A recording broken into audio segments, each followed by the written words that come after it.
بسم اللہ الرحمن الرحیم۔ اعتکاف کے متعلق چند ضروری مسائل۔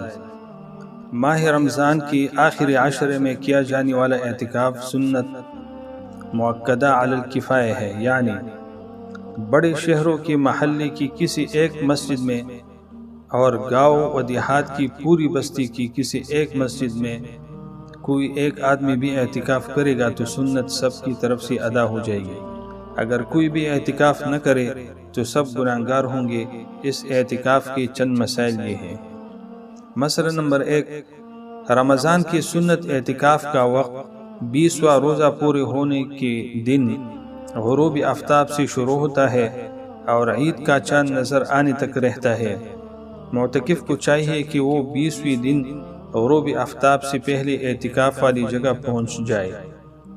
مسئلہ نمبر 2، جس محلے یا بستی میں اعتکاف کیا گیا ہے اس محلے اور بستی والوں کی طرف سے سنت ادا ہو جائے گی، اگرچہ اعتکاف کرنے والا دوسری محلے کا ہو۔ مسئلہ نمبر 3، آخر عشرے کی چند دن کا اعتکاف اعتکاف نفل ہے، سنت نہیں۔ مسئلہ نمبر 4، عورتوں کو مسجد کی بجائے اپنے گھر میں اعتکاف کرنا چاہیے۔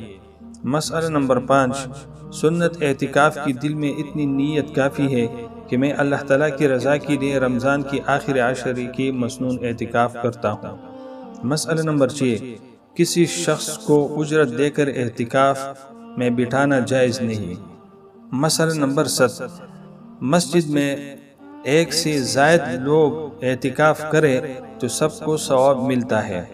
مسئلہ نمبر 8، مسنون اعتکاف کی نیت 20 تاریخ کی غروب شمس سے پہلے کر لینی چاہیے۔